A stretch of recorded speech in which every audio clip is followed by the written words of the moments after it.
हमारे लिए इतिहास से ज्यादा वर्तमान मायने रखता है। कहते हैं इसी मंदिर में मध्य रात्रि के वक्त अश्वत्थामा आते हैं।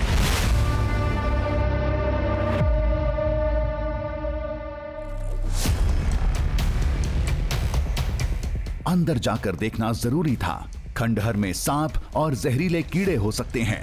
जूता नहीं खोल सकते, लिहाजा जूते पर कवर लगाकर अंदर गए।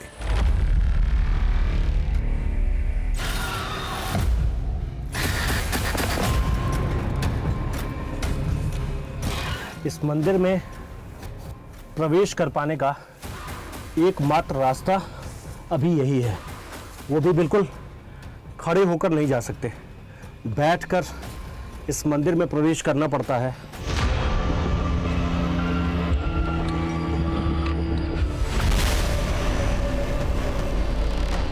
UEM Jaipur is a perfect target for prospective students aspiring for good jobs, good education with future-ready skills. कदम रखते ही खतरे की घंटी बजी। सामने सांप की मौजूदगी के निशान मिले। हमारी आशंका सही निकली। फिर संभल कर अंदर पहुंचे।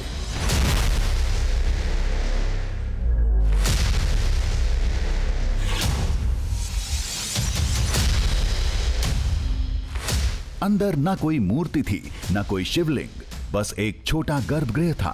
हमें रेत के सिवा कुछ नहीं दिखा।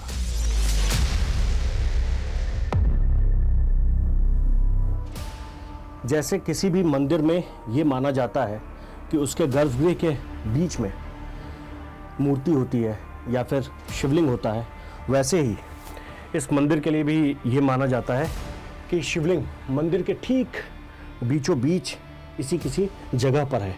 हालांकि अब तक हमें यहाँ ना तो कोई शिवलिंग दिखा है और मंदिर के किसी भी हिस्से में शिवलिंग नहीं है, लेकिन अभी भी लोग मानते हैं कि इसी जगह पर वो शिवलिंग हो सकता है।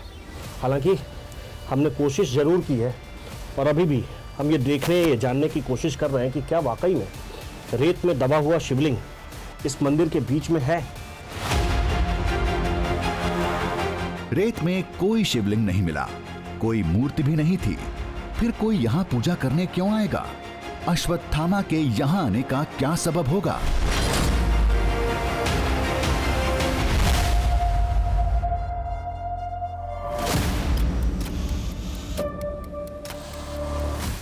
मामला समझ में नहीं आ रहा था। पास में एक गांव है, वहां जाते हैं। शायद इस पहेली को सुलझाने का कोई सुराग मिल जाए। गांव में हमने बात करने की कोशिश की। शुरू में कोई राजी नहीं हुआ। किसी तरह कुछ लोगों को मनाया। फिर जो कहानी सामने आई उसने हमें चारों खाने चित्त कर दिया। वो कोई साल से मंदिर बाहर दिख रहा है। वो पूजा करने के लिए लोग आता है जाता है। पूजा वो मिला है निशान है उसका। वो आता है जाता है आदमी लोग दिखता है। बाद में कोई निशान पूजा करके कौन जाता है पता नहीं चलता है। पूजा करके कौन चला जाता है ये नहीं पता चलता। नहीं पता चलता है, ऐसा है। कैसी निशानी दिखती है? वो पूजा की निशानी दिखती है। पूजा की निशानी दिखती है? हाँ। कहाँ? मंदिर में? मंदिर में।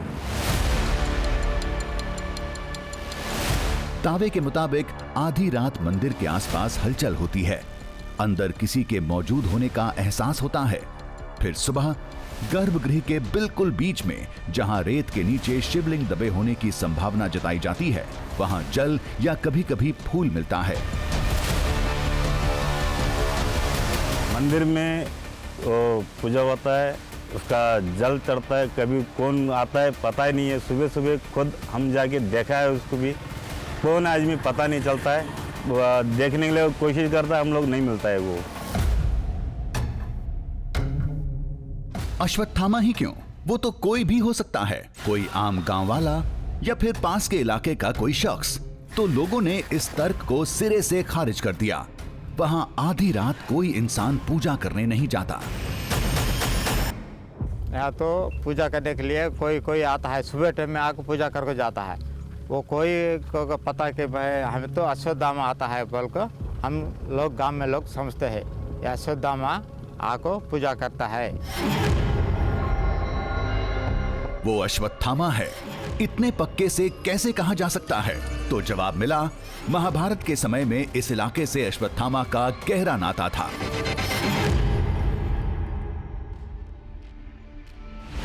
आज जहां रेत और मंदिर का खंडहर है, वहां महाभारत काल में सैकड़ों मंदिर थे जहां दुनिया भर से लोग आते थे। उस इलाके में कभी उम्दा किस्म की जड़ी बूटियां पैदा होती थीं, जहां कभी कभी द्रोणपुत्र अश्वत्थामा भी आया करते थे।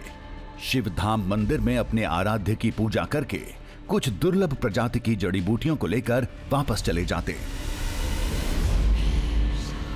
ये इलाका पूरा जड़ी बूटियों से भरा हुआ पड़ा है। एक बात सुनो, बाकी इधर आज भी अश्वत्थामा घूमते रहता है। क्या मालूम वही तो अश्वत्थामा आज भी इधर आके जड़ी बूटियों की तलाश में घूमता है कि क्या है, किसी को पता नहीं है।